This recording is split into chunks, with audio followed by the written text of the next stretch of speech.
তুরস্ক, সৌদি আরব ও পাকিস্তান মুসলিম বিশ্বের সামরিকভাবে গুরুত্বপূর্ণ তিন দেশ ইতোমধ্যেই এসেছে একটি যৌথ প্রতিরক্ষা চুক্তির আওতায়।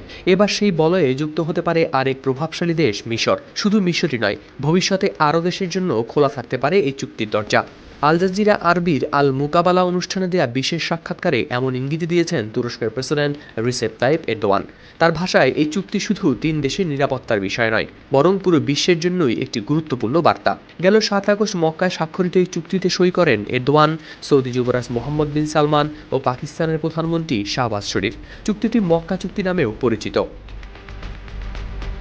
এই চুক্তির সবচেয়ে গুরুত্বপূর্ণ শর্তটি হল তিন দেশের যে কোনো একটির উপর সশস্ত্র হামলা হলে সেটিকে সবার উপর হামলা হিসেবে বিবেচনা করা হবে। অনেক বিশ্লেষক এই ব্যবস্থাকে ন্যাটোর আর্টিকেল 5-এর সঙ্গে তুলনা করছেন।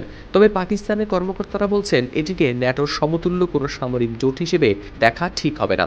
একই সঙ্গে কোনো নির্দিষ্ট দেশকে লক্ষ্য করেই এই চুক্তি করা হয়েছে এমন ব্যাখ্যাও তারা প্রত্যাখ্যান করেছেন। এরপর এরদোয়ান আরও জানান, সামনে আরও দেশকে এই কাঠামোর সঙ্গে যুক্ত করা হতে পারে। বিশেষ করে মিশরের নাম উল্লেখ করেছেন তিনি।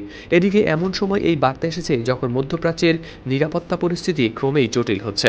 হরমুজ প্রণালী নিয়ে উত্তেজনা, গাজা যুদ্ধ, লেবাননের সংঘাত ও সিরিয়ার অস্থিতিশীলতা সব মিলিয়ে অঞ্চল জুড়ে তৈরি হয়েছে এক ধরনের অনিশ্চয়তা। এরদোয়ানের মতে হরমুজ প্রণালী দ্রুত খুলে দেওয়া জরুরি, কারণ এই নৌপথ বন্ধ থাকা কোনো পক্ষের জন্যই ভালো নয়। আঞ্চলিক সংঘাত থামাতে কাতারের মধ্যস্থতাকেও গুরুত্বপূর্ণ বলে মনে করছেন তিনি। সিরিয়া নিয়েও আঙ্কারার অবস্থান স্পষ্ট করেছেন এরদোয়ান। দেশটিকে স্থিতিশীল করতে তুরস্ক সহায়তা চালিয়ে যাবে। এমনকি সিরিয়ার কুর্দিরাও ভবিষ্যতে শান্তি ও স্থিতিশীলতার অংশ হবেন বলে জানিয়েছেন তিনি। বছর ধরে কোটি মানুষের আস্থায় পাইপের বস আরএফএল পাইপ। গাজার ক্ষেত্রেও তুরস্ক পিছিয়ে যাবে না বলে জানান এরদোয়ান। তার দাবি, হামাস নিজেদের প্রতিশ্রুতি পালনের চেষ্টা করছে, কিন্তু ইসরায়েল এখনও যুদ্ধ চালিয়ে যাচ্ছে। একই সঙ্গে লেবাননে ইসরায়েলের হামলা নিয়েও উদ্বেগ প্রকাশ করেছেন তিনি। আঞ্চলিক নিরাপত্তার এই আলোচনায় পাশাপাশি যুক্তরাষ্ট্রের সঙ্গে তুরস্কের সম্পর্কের আরেকটি গুরুত্বপূর্ণ বিষয়ও সামনে এসেছে, তা হল F-35 যুদ্ধবিমান। এরদোয়ান জানান, প্রেসিডেন্ট ডোনাল্ড ট্রাম্প তাকে F-35 দেওয়ার বিষয়ে প্রতিশ্রুতি দিয়েছেন। এখন সেই প্রতিশ্রুতি বাস্তবায়নের অপেক্ষায় আছেন তিনি।